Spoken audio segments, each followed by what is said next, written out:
சொரக்காயில பிரியாணி பண்ணிருக்கீங்களா? செம்ம டேஸ்டா இருக்குங்க. ஒரு தடவை ட்ரை பண்ணுங்க. எப்பயும் கூட்டு, பொரியல், சட்னின்னு பண்றதுக்கு இப்படி ஒரு தடவை கூட செஞ்சு பாருங்க. ஒரு சின்ன சைஸ் சொரக்கா முழுவதுமா நான் தோல் சீவி துருவி எடுத்துக்க போறேங்க. இது பாத்தீங்கன்னா ஒரு அரை அடிக்கு இருந்துச்சுங்க. அவ்வளவுதான். இந்த மாதிரி துருவி வச்சுக்கோங்க. பெரிய கண் இருக்கிறதுல 2 டம்ளர் சீரக சம்பா அரிசி சேர்க்கிறேன். நம்ம நார்மல் காஃபி குடிக்கிற டம்ளர். இந்த டம்ளரோட அளவு பாத்தீங்கன்னா ஒரு 175 கிராம்ஸ் இருக்கும். அரிசி ஊறட்டுங்க. பிரியாணி தாளிக்கிறதுக்கு மீடியம் சைஸ் பெரிய வெங்காயம் 2, ஒரு தக்காளி, 2 பச்சை மிளகாய் எடுத்திருக்கேன். எல்லாம் வெட்டி வச்சுக்கலாம். ஒரு குக்கர்ல ஒரு ஸ்பூன் அளவுக்கு நெய் ஊத்திட்டு ஒரு கைப்பிடி முந்திரி பருப்பு ஆப்ஷனல் தாங்க, இல்லைன்னா அவாய்ட் பண்ணிக்கலாம்.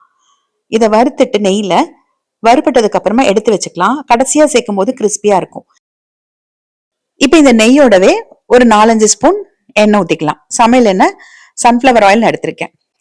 உங்ககிட்ட பிரியாணி மசாலா ஐட்டம்ஸ் என்ன இருக்கோ அதை சேர்த்துக்கோங்க. பிரியாணி இலை, அந்த ஸ்டார், அந்த மாதிரி எது இருந்தாலும் அது போட்டு சேர்த்துக்கோங்க. உங்களுக்கு ஏலக்காய் ஃபிளேவர் பிடிக்கும்னா ஒரு ஏலக்காய் சேர்த்துக்கோங்க. இது கூட பச்சை மிளகாவும் நான் வெட்டி வச்சிருக்கேன், பெரிய வெங்காயமும் சேர்த்துட்டு சிம்ல வச்சு நல்லா வதக்கிக்கணுங்க. இப்ப வெங்காயம் 3/4 பாகம் வதங்கினதுக்கு அப்புறமா நம்ம வெட்டி வச்சிருக்க தக்காளி உள்ள சேர்த்துக்கலாம். சிம்ல வச்சு எண்ணெய் பிரிஞ்சு வர வரைக்கும் வதக்கிக்கோங்க. இது வதங்குறதுக்குள்ள நம்ம அரைச்சுக்கலாங்க. ஒரு 6 சின்ன வெங்காயம், ஒரு 8 பல் பூண்டு, ஒரு துண்டு இஞ்சி, 1 இன்ச் அளவுக்கு இஞ்சி நல்லா பெருசா எடுத்திருக்கேன், அரைச்சுக்கலாம். இப்ப பாருங்க, இந்த எண்ணெய் பிரிஞ்சு வந்துருச்சு. வெங்காயம் தக்காளி வதங்கி நல்லா எண்ணெய் பிரிஞ்சு வந்துருச்சு. இதோட ஒரு கைப்பிடி புதினா கூட நம்ம அரைச்சு எடுத்து வச்சிருக்க பாருங்க, சின்ன வெங்காயம், இஞ்சி பூண்டு விழுது இருந்ததுன்னா ஒரு 1.5 ஸ்பூன் சேர்த்துக்கோங்க. சின்ன வெங்காயம் டேஸ்ட் எனக்கு பிடிக்கும், அதனால நான் எப்பவுமே பிரியாணிக்கு சின்ன வெங்காயமும் சேர்த்துதான் அரைப்பேன். இப்ப இதுவும் எண்ணெய் பிரிஞ்சு வர வரைக்கும் வதக்கணுங்க. இது வதக்குற ப்ராசஸ் ரொம்ப முக்கியம். நல்லா எண்ணெய் பிரிஞ்சு வந்தாதான் உங்களுக்கு அந்த டேஸ்ட் இருக்குங்க. அவசரப்பட்டு நம்ம அடுத்தது போட்டோம்னா டேஸ்ட் கரெக்டா இருக்காது. நல்லா எண்ணெய் பிரிஞ்சு வந்ததுக்கு அப்புறமா நம்ம துருவி எடுத்து வச்சிருக்க சொரக்காவை உள்ள சேர்க்கிறோம். சேர்த்துட்டு ஒரு 2 நிமிஷம் மட்டும் வதக்குங்க. சொரக்காயில நிறைய தண்ணி விடும். அது வேகிற அளவுக்கு வதக்கணும்னு இல்லை, ஒரு 2 நிமிஷம் மட்டும் வதக்கினா போதும். இது கூட 2 டம்ளர் அரிசிக்கு 3/4 டம்ளர் 1:2 ரேஷியோல 2 டம்ளருக்கு 4 டம்ளர் ஊத்தணும். ஆனா சொரக்காய் நிறைய தண்ணி விடும், அதனால 3/4 டம்ளர் கம்மியா ஊத்துறேன். உங்களுக்கு ரொம்ப இன்னும் உதிரியா வரணும்னா 3 டம்ளர் ஊத்தினா போதும்.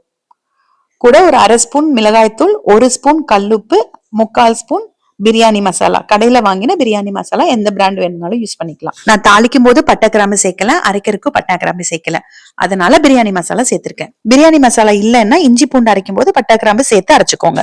தண்ணி நல்லா கொதிச்சதுக்கு அப்புறமா நம்ம கழுவி வடிச்சு வச்சிருக்க சீரக சம்பா அரிசி, ஒரு கைப்பிடி கொத்தமல்லி தழை சேர்த்துக்கலாம். அரிசி எப்பவுமே வடிகட்டி சேர்த்துக்கோங்க, இல்லைன்னா அரிசியிலயும் தண்ணி இருந்ததுன்னா இதுலயும் தண்ணி இருக்கும்போது அதிகமாயிரும். அதனால குக்கர் மூடி வச்சுட்டு நல்லா ஆவி வரட்டும். ஆவி வந்ததுக்கு அப்புறமா அடுப்பு கம்ப்ளீட்டா சிம் பண்ணிட்டு வெயிட் போட்டு டைமர்ல கரெக்டா 10 நிமிஷம் வச்சிடுங்க. சூப்பரா பிரியாணி ரெடி ஆயிரும். ஆவி இறங்கினதுக்கு அப்புறமா ஓபன் பண்ணிட்டு நம்ம வறுத்து எடுத்து வச்சிருக்க முந்திரி பருப்பையும் சேர்த்துட்டு லைட்டா கிளறிக்கலாங்க. ரொம்ப கிளறினீங்கன்னா கூழ் மாதிரி ஆயிரும். நீங்க வேணும்னா ஒரு அகலமான பாத்திரத்துல கொட்டிட்டு கூட கலந்து விட்டுக்கலாங்க. இதை நான் லஞ்ச் பாக்ஸுக்கு பேக் பண்ணிட்டு அதனால கம்மியா தெரியுது, இல்லைன்னா கொஞ்சம் அதிகமா இருக்கும். சுட சுட பிரியாணிக்கு இன்னைக்கு நான் வெள்ளரிக்காய் பச்சடி பண்ணேன். நீங்க ஆனியன் ரைத்தா கூட வச்சுக்கலாங்க, இல்லைன்னா கேரட் பச்சடி, பீட்ரூட் பச்சடி எது வேணா வச்சுக்கலாம்.